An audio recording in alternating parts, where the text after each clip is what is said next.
Hello and welcome to today's episode of I Hate Your Movie. Before we get on with the show, just want to remind everyone that if you go to patreon.com/I Hate Your Movie for $1 or £1 per month, you get a bonus episode every 2 weeks. Thank you and enjoy the show. You're introing. I'm introing. Yeah. I forgot how words work.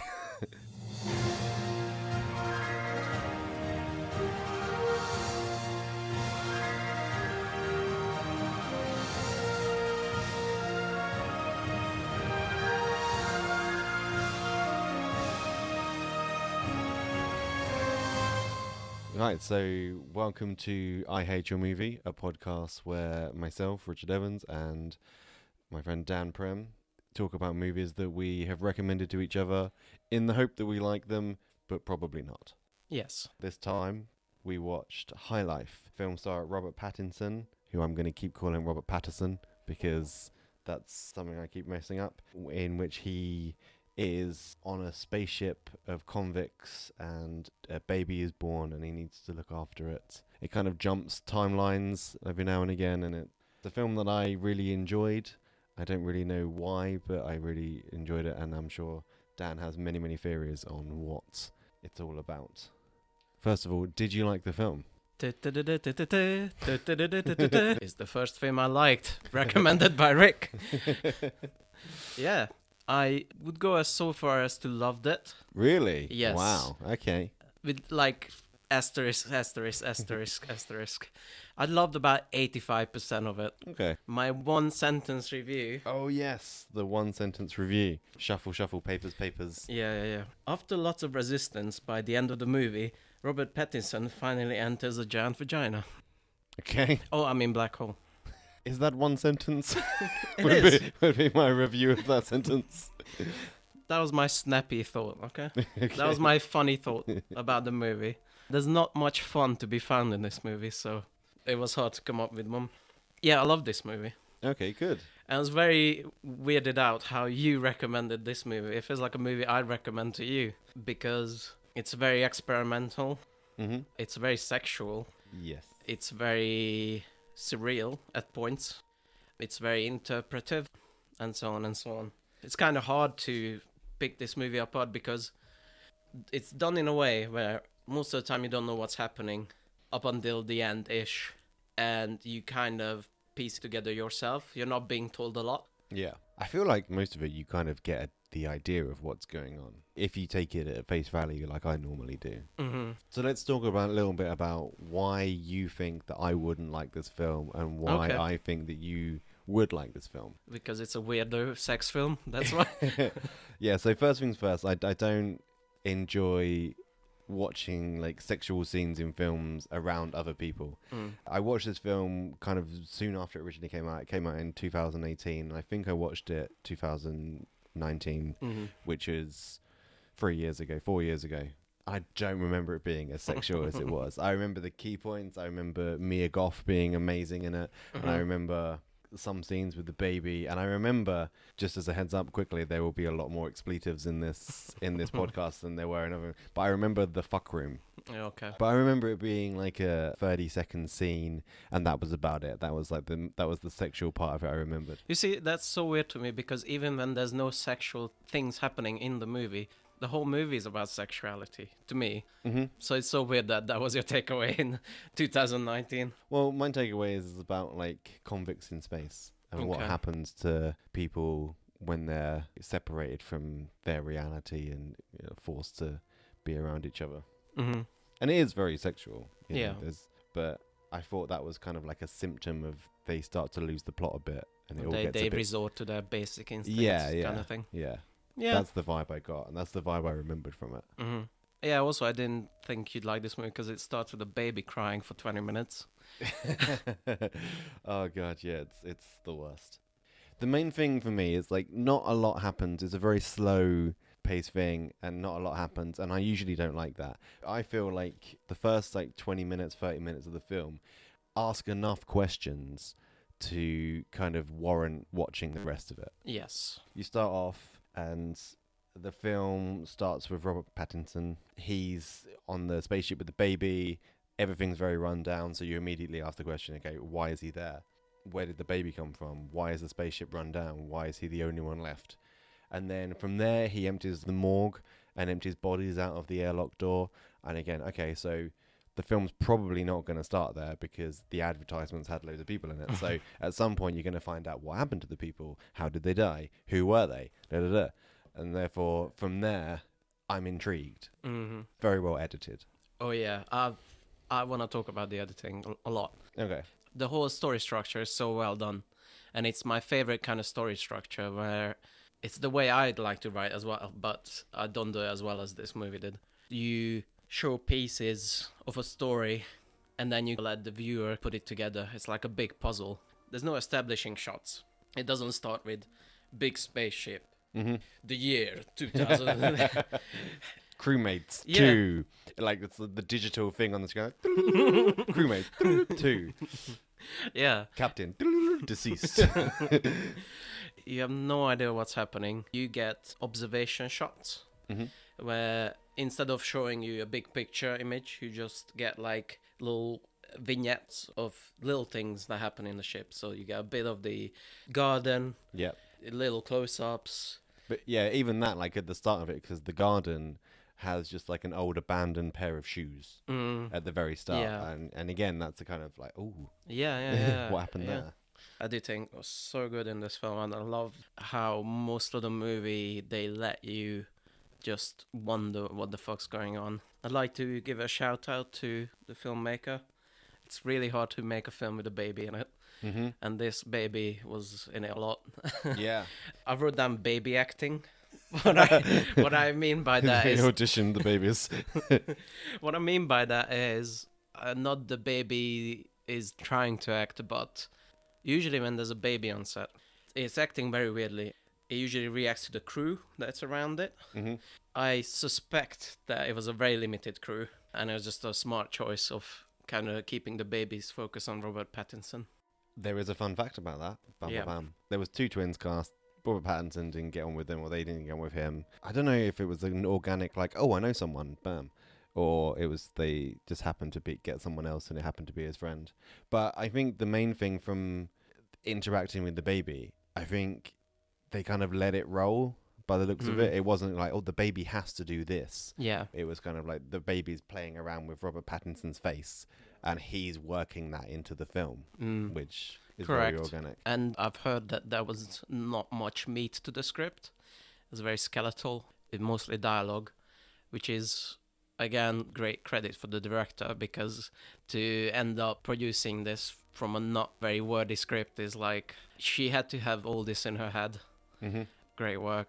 I love the look of the ship, and I love how it's perfect for their budget.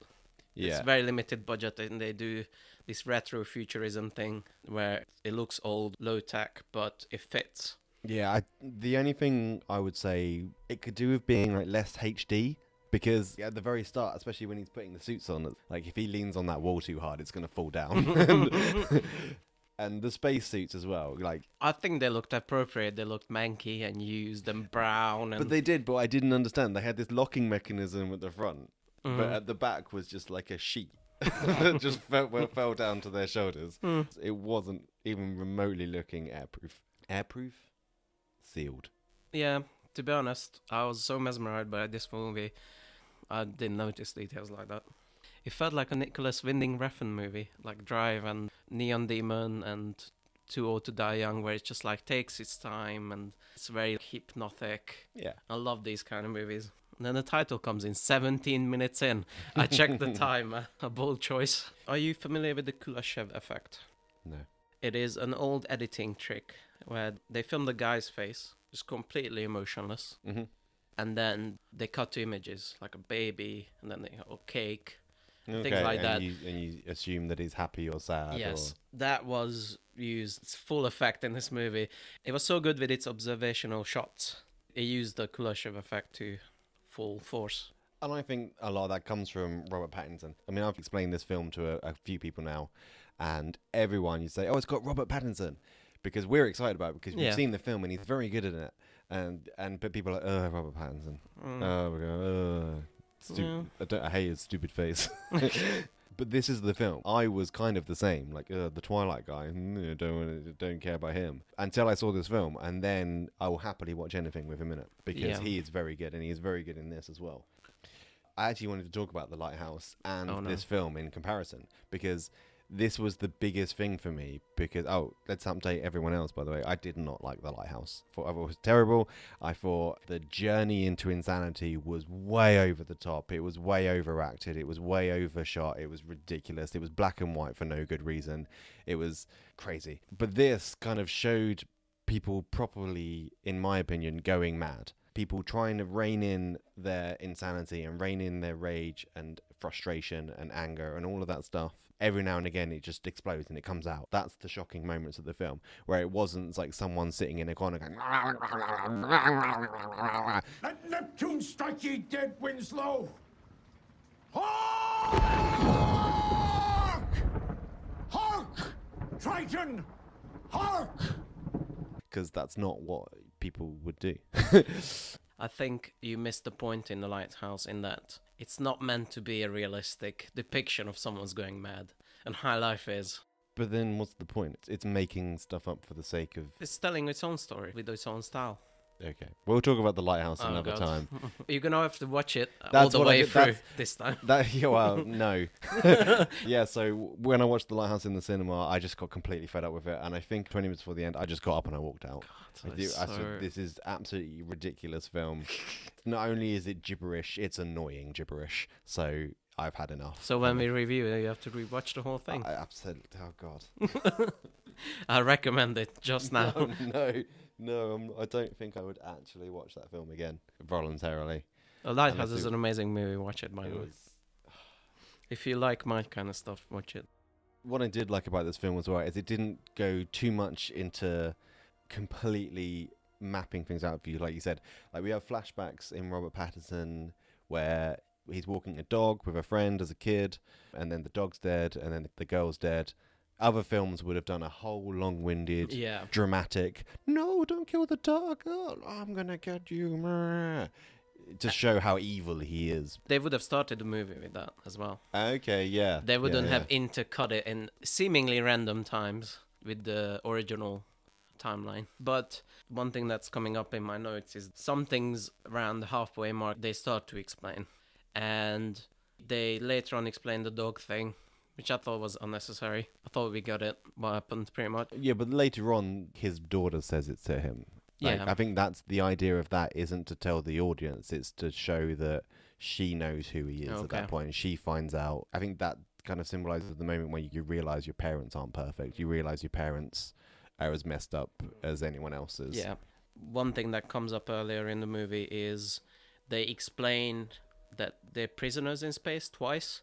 One scene is on the train by two complete strangers. And then later on, Robert Pattinson in narration explains the same thing. And I felt like that was unnecessary. True. His narration was okay. Narrations usually bother me a bit. If it was like just toned down a bit, it would have been better because I really enjoyed putting it all together in my head. That's just little nitpicks. Yeah, this is... And then later on... So, okay. It's so difficult to review a film that's told completely out of chronological order. Because where do you start? Do you start as the film goes or review the film chronologically? It is hard. Yeah. So basically, they're prisoners in a spaceship and they're conducting experiments. One of the prisoners is a doctor who's conducting like... Artificial insemination experiments. She's a bit kooky. And she like starts to show off the sexuality in this ship. She has this box called the fuck box. Fuck box, yep. She has a dildo and she starts masturbating for a long time. Yeah. Rick was sweating. But it's not just that she has a dildo and she's masturbating for a long time. There's like straps and there's like she's flailing about and it's... But to be honest, it wasn't super gratuitous. No. Because I don't think there's breast shown in that scene. I think the only time we see breast is when Mia Goth starts milking. Yeah. So, like, breast wasn't sexualized, vagina is not there. We see her back and an ass, pretty much. Yeah, I read, when I was researching the film a little bit more, that the director didn't want anything gratuitous in it. So the rule was, like, no erect penises, Yeah. no like close-up shots of vaginas, all that kind of stuff, which makes me feel a little bit more comfortable. Yeah. It's admirable, that limitation on yourself. Although, put a pin in that, I think that goes into the theme of the movie, which I'm still kind of putting together in my head after like 3 days of watching it. But we're not there yet. This masturbation scene, it reminded me of Nicholas Winding Refn and Kubrick. It reminded me a lot. Yeah, I can see that. It kind of reminded me of the bear gives a blowjob to a random guy in The Shining scene. You don't know? I feel like we've watched a very different version of The Shining. I have no idea what you're talking Shining XXX. You don't remember this? No. It's like one of the most famous movie scenes ever. I think that's one of the scenes I'd be like, what the fuck? Oh, wait, and then carry on. And then that would have disappeared from my brain That's completely. what it reminded me of a bit. Just so well done. This is going to be a boring review because I just say it's great. Yeah, Everybody loves it. Yeah, I love it. It's I, great. It's I Love Your Movie, a podcast where people agree about things. Yeah, I mean, come on. Weirdo sex film. My favorites. I just wrote great visuals. Generally well done. Generally well done. Well, it's been nice having you here. One weird thing, when they were like training, have you noticed the aspect ratio has gone down?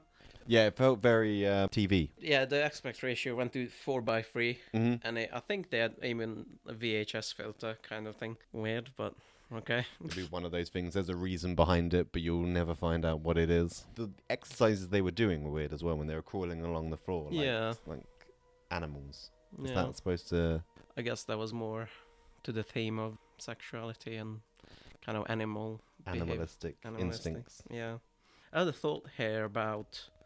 And this is where it kind of starts losing me a bit. Losing you in terms of interest or losing you in terms of you don't know what's happening?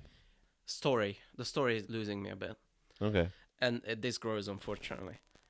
So we don't know what experiments they're doing. The first thing they show us is that the witch doctor lady, she grows babies in a microwave, but they die. But there's a black hole experimentation. Okay. And I thought, in my headcanon, my thoughts were going 100 miles an hour. Did you say headcanon? Yeah, in my headcanon.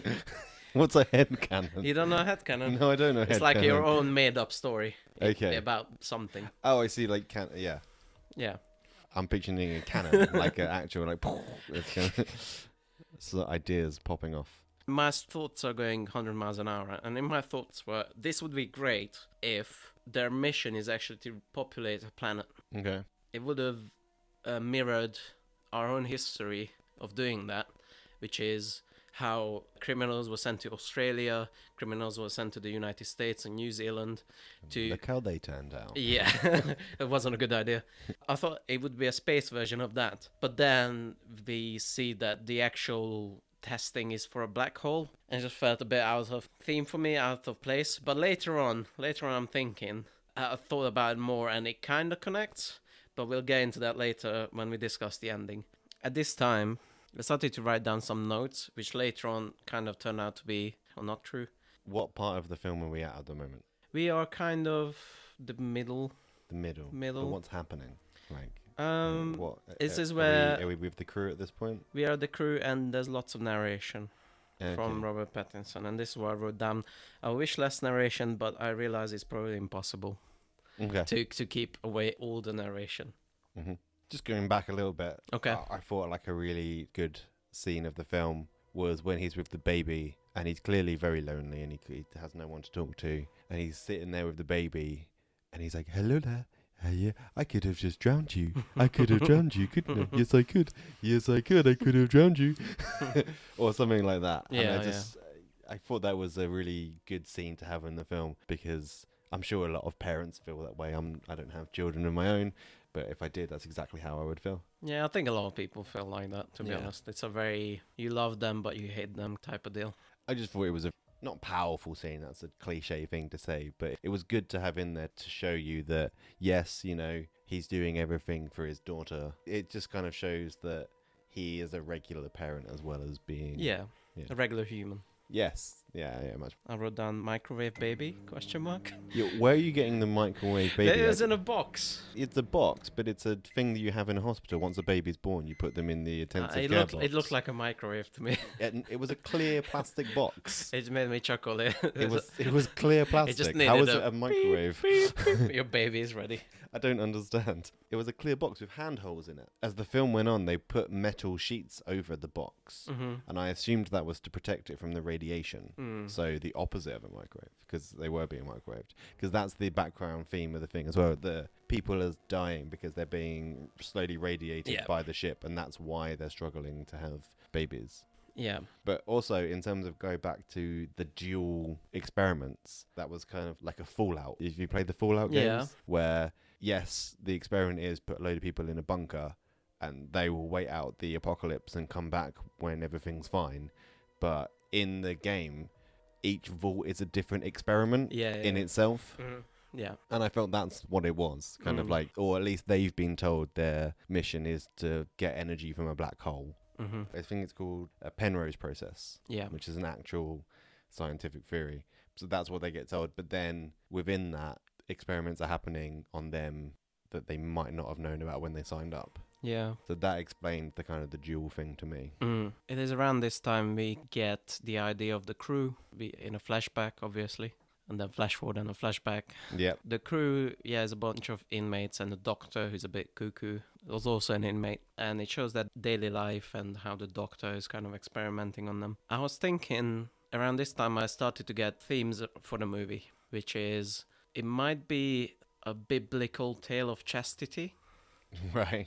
Because if you notice, the two people who weren't interested in anything sexual or the experiments, Robert Pattinson and Mia Goth, they produced the baby. And they were the only people who didn't creep on anyone, didn't want to be part of the experiment, didn't produce any sperm or eggs. And I felt like that's a very weird theme for this movie, where it's very sexual, but the people who get to have the baby are the people who hold back the most. Yeah, it's not something I realised when watching the film. There is 2 more females on the ship, and you don't really see their interaction with the whole experiment. One is pregnant at some point. One is, well, that's 3 then, because you've got the pilot, you've got the bunkmate, you've got Mia Goth and the pregnant lady. Yeah. So the pregnant lady doesn't make it, but the other 3, I don't really see the other 2's interaction.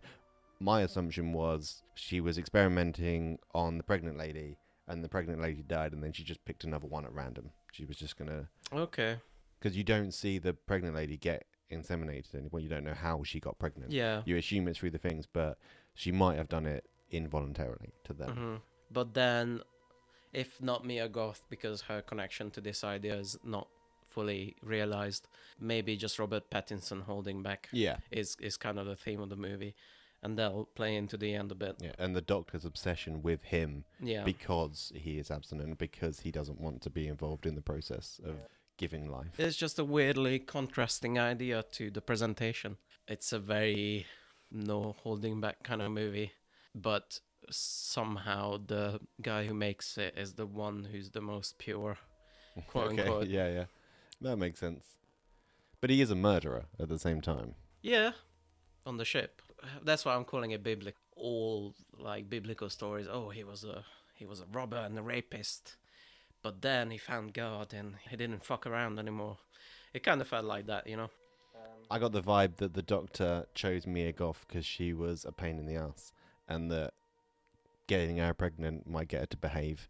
Because in the start of the film, Mia Goth is incredibly protective of the pregnant lady. Even when Robert Pattinson's putting seatbelt on her, she's like, leave her alone. She's pregnant. She's carrying life, or whatever she says. And that's what that was the train of thought I went with. You might be right, yeah. At this point, some people start to die because of the radiation.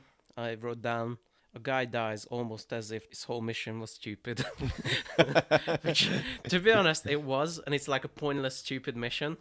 But it's not stupid for the movie's sake. It's stupid and pointless in the world. You know what I mean? Not really, no. This goes out a bit, but the best example of this, when they meet the other spaceship that has dogs in it, Yeah. That kind of represents of what the people who made this experiment think about the Yeah. inmates. That's just my point, that this mission was stupid because they didn't care if they lived or died. Yeah, that's true from the very beginning. Part of the narration at the beginning is they send us into space because we were trash or Yeah. whatever. I'm just saying that when the guy started to die, it became just very obvious to me that this mission was pointless and stupid. Again, not pointless and stupid in the movie sense, in the real world sense. Sequence of events is Captain got sick, died, and then everything started going to shit. Yeah, pretty much. Because, Captain's dead, we can do what we want now. We're in charge of the ship. Yeah. Although there was, if I remember correctly, and this movie, is edited, it's like Pulp Fiction. When I wrote down no security guards, when Mia Goth and Robert Pattinson were like fighting. Yep. So that was before that. So even before that, it wasn't like super orderly. Yeah. It seemed like there was explosion over the ship. Especially that's the level of control because the captain had the thing in his finger so he could put it on the thing, leave a report, and that extended the life support. So if everything went wrong, he could just, How cruel is that? It was like you get 24 hours life support if you get to report every day. Yeah. That's fucking nasty. It didn't work in the end because the captain did die. Yeah. But the idea being that the inmates wouldn't know that. I got the feeling that the doctor was a little bit in on kind of even though she was a prisoner, that she had been recruited by the people running the experiments to do experiments. Yeah. And that nobody would care if this criminal lady was doing experiments on other criminals in space. It's not something you could do on Earth. Are you really skipping past the suck my dick scene? That was the suck my dick scene, right? I don't have much to say about it. You don't have anything to say about It was funny. that? Yeah. Okay. So You explain it. yeah, so the captain has a disease. It's radiation disease. Yeah. No, he has leukemia, and he constantly sees rings in his eyes. My guess is that he agreed to go on the mission because he has a terminal illness anyway.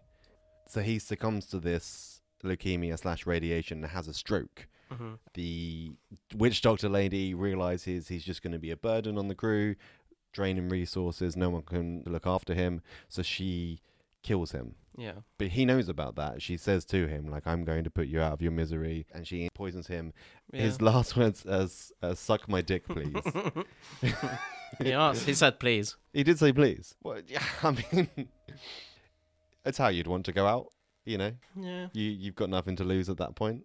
I feel like they had a thing. They were fucking anyway. Yeah? Yeah, there's a scene before that where, I don't know the actor's name, but he looked like Bo Burnham, where Bo Burnham's looking at The them. young guy. The young guy, he's looking out the doorway, and she's standing in front of the fan. Oh, yeah. He comes up behind her, and he's talking to her, and he's holding her, and she's not resisting, and he's like, I want to fuck you. She was resisting, though. I do remember that. She said no. And then well, there's a few moments where she threw his hands off. I do remember Oh, that. really? Yeah.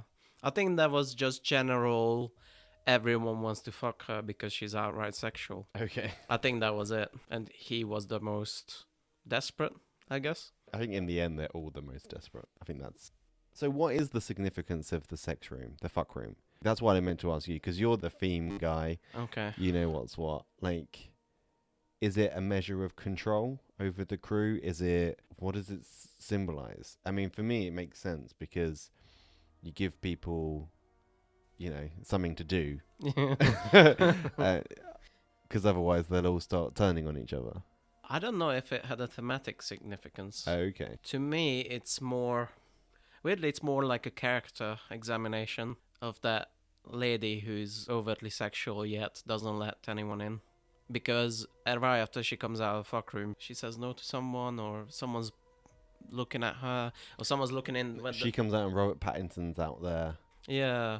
And this is the best line of the film. The one that everybody... I think it's in the trailer as well. Oh, yeah. You're foxy and you know it. You're foxy and you know it. Yeah, I think that was the point of that scene. I got more thematic things to say about the beginning and the end as they connect a little bit to me, but we'll get there. And it's at this point that everything starts to go a bit wrong. Like Yeah. I said, like the crew really start to become unhinged. There's a scene where Bo Burnham starts attacking all the women, He attacks Mia Goth. He tries to rape her. He does try to rape her, and then he's obviously fought off. The pilot comes in, gets involved. She gets knocked down, and then Or Anderson 3000 or whatever his name is. Andre 3000. Andre 3000. No, I don't. Is he in there? I don't. He's think in there, yeah. He's in that scene. Is I he? think he might be the one who knocks him out. Yeah. I thought it was Robert Pattinson. Maybe. 'Cause he's like the I just protector. wanted to say Andre 3000. Anyway, even though like Bo Burnham's down on the ground, the criminal takes revenge. She gets a shard of glass from under him and just stabs him in the neck, and Yeah. he dies. Almost directly after this, oh my god, the doctor rapes Robert Pattinson in his Yeah. sleep Yeah. and gathers the cum that's dripping down her leg into a thing, and then inseminates Mia Goth with it. There is a really cool scene in this bit actually, where she inseminates Mia Goth, and then did you notice it cuts to like imagery of the universe and the stars, and it's like a picture of the universe, but it's like stars and it's all pinky and yeah. it shows kind of like life being created of the universe. And Now I I really remember. enjoyed that. There was a more 3D kind of environment Yeah. of the stars and Like inside a nebula or something. that's exactly what I was thinking. It was almost like a nebula, like a star being formed. Yeah, Yeah. exactly. Yeah. They really knew how to use their budget with the visual effects because they're really simple but they're really effective. Yeah. You can get that for £5 off of like Yeah. Shutterstock.com. It's like a slow zoom in, and with the editing, that it's a suggestive editing. When they go to light speed, or to 99% of light speed, as it says, Yeah. and the whole universe kind of like molds, Yeah. and the stars kind of like, that's so brilliant. Yeah. thing. It's so good, and it was so like simple but effective. So at this point, everything starts to go very wrong. Bo Burnham's dead at this point. The captain's dead at this point. The pregnant lady's dead at this point. And then Andre 3000 buries himself in the garden. Does he bury himself, or does he just die and Robert Pattinson later buries him? It's left. Yeah, to own that's what interpretation. my It's- impression was. Okay. They show like a time lapse footage of where he died. There's a hole, and then he gets buried. Oh, is there a hole? Yeah. I didn't see the hole. I just saw there's him lying on the thing, and then there's a mound. No, there's an in-between shot definitely when there's a hole. So I think that was the implication that. I thought it was kind of like representing life taking over death, and he just kind of, the garden takes over him. He spent his life tending the garden, and the garden takes over. It still represents that, but you know, it's just a caveat to it. Then the doctor lady, the witch doctor, having completed her life's work and having a baby raised in space under radiation, decides that she's had enough as well. Yep. You notice that whenever they step out to empty space, they fall down. Yes. And that was a little jarring at first, but the ship has gravitational momentum. Yep. Whatever you put outside of it will fall down. Mhm. So I thought that was just a cool little detail. Yeah, so it's explained early on in the film that the gravity is generated by constant acceleration. So at this point, it goes forward. So it started as the baby, and then it goes way forward. I really liked the indication of time. Robert Pattinson apparently struggled with the story and looking the same age throughout all the different time periods. And the solution to this, to me, was the grey patch on his hair got bigger as he was older. There is a problem with that scene in terms of that, the first flash forward, because he's in dark shadow and his daughter is lying on him. I was like, who's that bitch? Where did that come from? Was that another just person in the thing? And then later on, when he gets up, that's when we see the larger, white patch on his hair.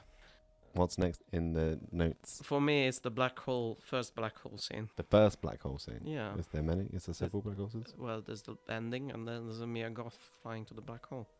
Are they not the same black hole? No, they're Oh. different black holes. Fair enough. They're different vaginas. They're different vaginas in space. Yeah, Mia Goth, she realizes because she's milking. She couldn't know because the baby's in a microwave and she was inseminated in her sleep. But she's giving milk, so she realized the witch doctor got her.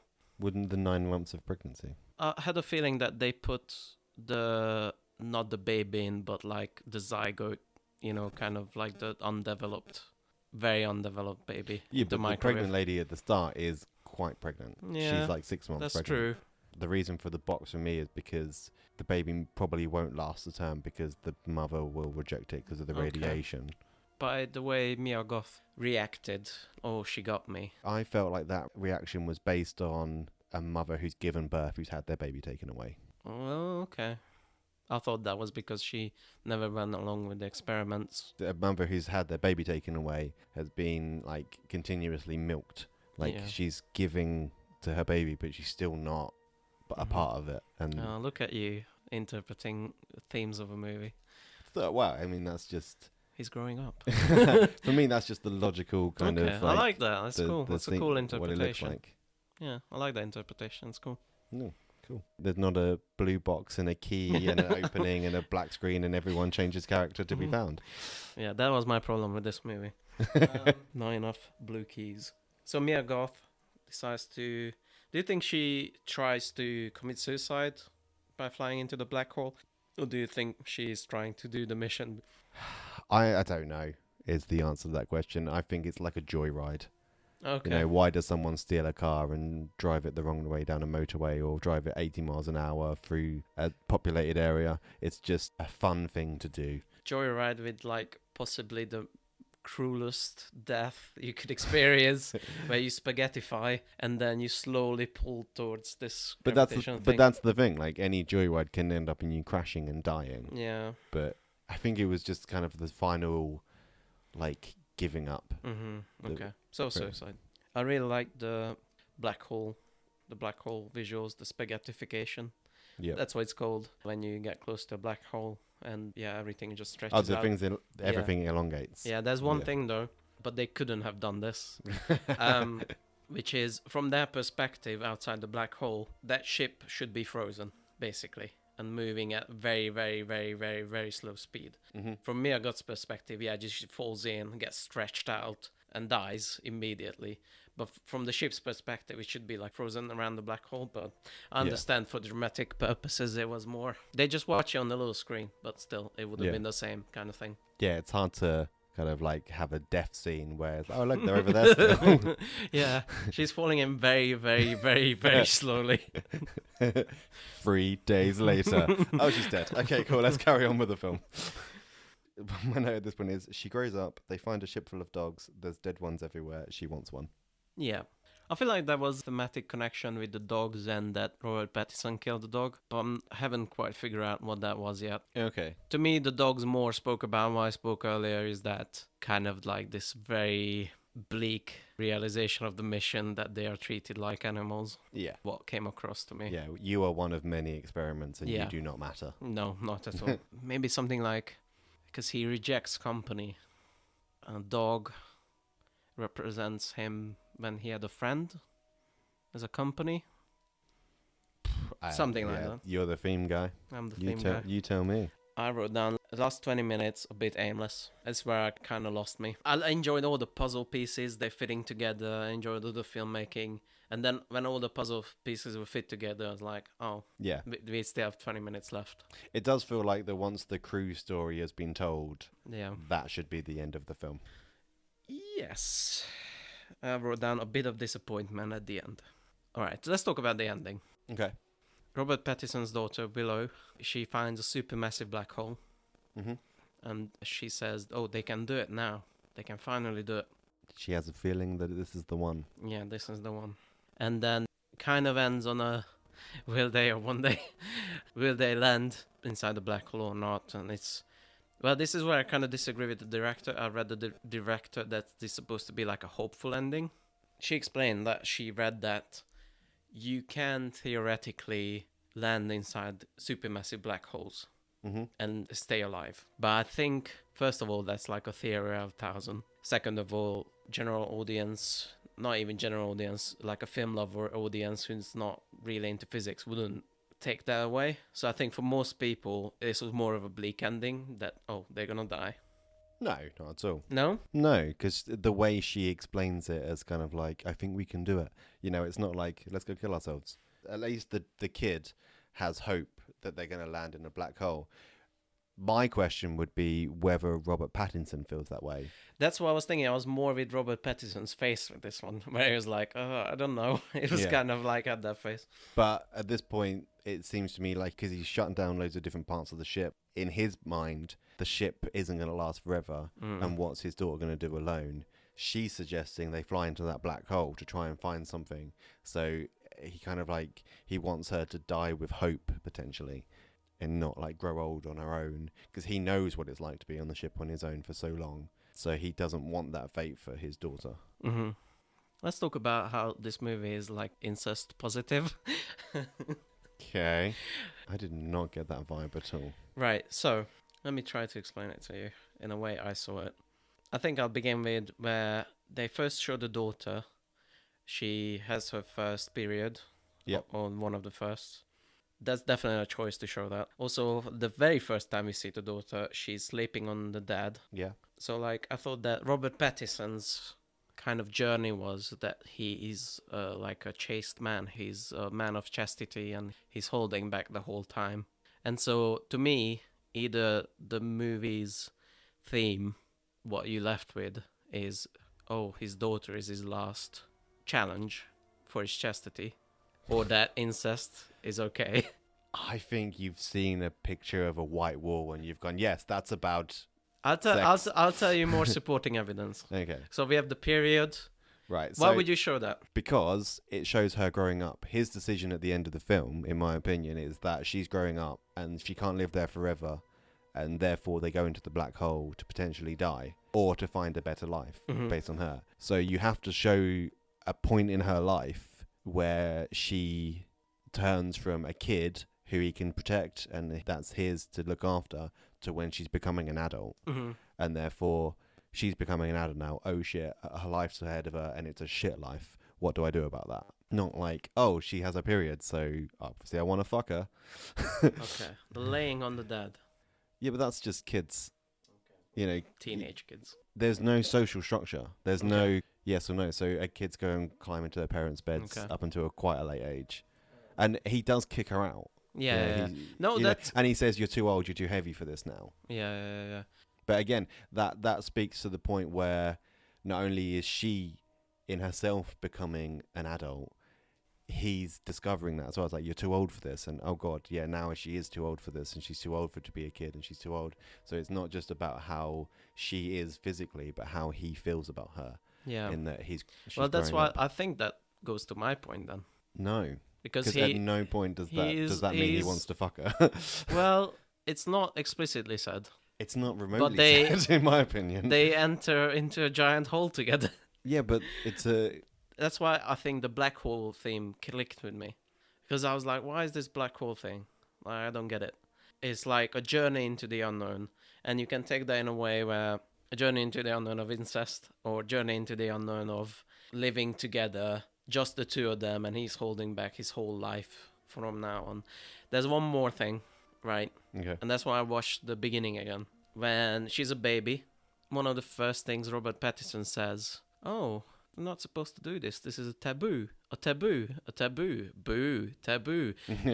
You're allowed, but I'm not. Okay. That kind of has that suggestive energy to me.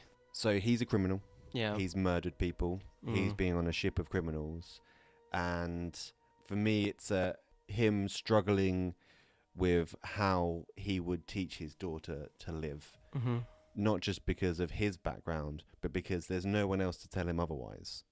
So how do you raise your kid? Do you let them do what they want because you can, and there's no one to judge you, and there's literally no one it can affect? Or do you raise your kid in a way that is moral and right and blah, blah, blah, blah? I think that was the point of that, in that even though he's a criminal and even though their environment is essentially a prison, he's still saying this is the taboo, this is what you should and shouldn't do. Okay, here's my last evidence. Evidence. By the way, I'm not comfortable with this kind of interpretation at all. Okay. Just to put it out there. But this is what I came up with. When I read IMDb trivia, there was a question to the director, something like, what are the themes of this movie? She did drop the word incest in it. Okay. In what context did she drop incest in it? What are the themes of the movie? And she was like, Sexuality, sensualness, incest. Okay. Something like that. I can pull up the quote. Yeah. Maybe it'll help. Quick search for the word Incest, yeah. Control F, incest. Okay, Claire Denis, the director. Yep. The film is about sexuality, not sex. Sensuality, not pornography. Sexuality is about fluids. As soon as sexuality stirs within us, we all know it's all about fluids. Blood, sperm, etc. I thought if I wanted that fluid subtext to work, we had to reduce the sex act to masturbation. I forbade myself any naked scenes. No erect cocks, no gaping pussies. This is what we were talking about earlier. Yeah. We did it another way. High Life speaks only of desire and of fluids. The film shows many taboos about our own bodies. The taboos of intimacy, taboos around, of course, incest. It's a taboo, but exists. So, the least you can say is that at least it was on the director's mind, even if it's your interpretation is correct. Okay. I mean, it was on the director's mind, so it's not completely like this, but it's like a Freudian thing where like, oh, you had a dream about a toilet roll holder and you want to fuck your mother. Yeah. That's kind of... I like to think it's more of the chastity interpretation. It's kind of like how Inception with the spinny thing. Okay. It's just the question is it incest or not? Right. And I chose to say no incest. Yeah. I didn't get any of them vibes at all. I only got it later when I was thinking about it. I was really wrecking my mind around this black hole thing. I was like, why black holes? It's so random. It feels so random compared to everything else that made logical sense in the movie. If just go along with the first, 2/3 of the movie, it would have made much more sense to go in the repopulate our planet kind of idea. I don't know. I think if I was to think about what the black hole is, that it's finite. Kind of their mission was to set out to find a black hole. And when they find it and they find the right one, their mission, like their life, is done. Okay. That's the end of the story. Mm-hmm. I also think it's difficult to end the story. When you have the film not only about sexuality, but it's about life. Yeah. You need an ending point, and you can't have an ending point with a dad and a daughter. The only thing you can do is Titanic it and just have a shot of an old lady going, oh, my life is over now, and drop a thing in the water. That's the only thing you can do. You can either, they go somewhere unknown, death, or she dies alone somewhere. Okay. But that's what I like about this film. It is open to interpretation, but it does still have a structure to it where it's not just complete interpretation. It's you get the story and you interpret that story as you see fit, not you get a bunch of gibberish and then you interpret that as you see fit. What are you referencing? In this film, there's no old people climbing out of witches' bags after opening a blue box with a key that This they've is had all why along. the last 20 minutes didn't work for me, Yeah, I love this film. I really did. It's my kind of film, definitely. It's one of the... When I think about the themes, it kind of disturbs me. But when I think about the first 2/3, I really like it. I love the filmmaking. Did this win any awards or anything? The editing should have won an Oscar for sure. Oh, I don't think it won Oscars at all. Yeah. It was definitely in the film festival circuit for a while. Should have gotten something for editing. Has the director done anything else? I have not looked up. She is a French director. Yes, this was her first English-speaking film. Because she did not see astronauts speaking French. So they had to speak either English or Russian. Yeah, that's hilarious. Has the director done anything since? Oh. I actually don't know. Look it up. I'm going to look it up. We're going to edit this out. And then I'm going to be like, yes, she has done something since. My producers are telling me. Yes, she has. Both Sides of the Blade in 2022. And it's got the witch doctor in it. Oh, okay. So it's another English film. It's one thing I'm not watching. It's French films. Fuck French films. I don't give a shit. Fuck with the French language. Fuck their genders of everything. Genders of tables and shit. Fuck that shit. I'm not listening to that. It is a French film. Boo. Next week on I Hate Your Movie. No, it's my time to recommend. Yeah, anything else you want to say about the themes of the film? I've pretty much covered it. So you don't really enjoy giving films ratings out of 10, Yeah. but I'm going to force you to anyway. Oh, because it's my recommendation, and therefore I need you to judge it. Okay. This might change. It might change. But that's the sign of a good film, that you think about it over and over and over again, and it changes. That's in why your I don't mind. like giving numbered reviews, because it might change.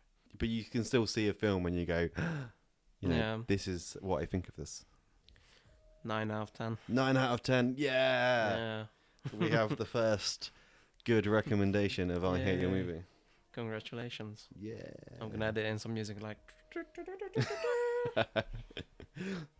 Da, da, da, da, da, da. Congratulations, you broke the format. Yeah. What's your Right, number? I would go, I'd say 8. Okay. Yeah, A bit less. a bit less, yeah. Okay. Because even though I do enjoy these kind of films, if they're done in the right way, I do find them a bit exhausting. Okay. Mostly I like to watch films to relax, Mm-hmm. and this film is not relaxing in any way, shape, or No, form. because you have to think about it. What's happening? Is that why, or? It's not just that you have to think about it, but you have to interpret it. You know, Okay. it's not just thinking about what's going on. It's, Yeah. yeah. But I enjoy it. I enjoyed this film. I enjoy films like it if they're done correctly. I loved it. Other than the last 20 minutes, it just loses its gas, kind of thing. Yeah, and the ending is definitely like, to me, it came across as, oh shit, how are we going to end this? Black hole. Spinny top. Incest or not? There you go. That's the title. That's your title. Incest or not? To incest or not? To incest or not? To incest and beyond.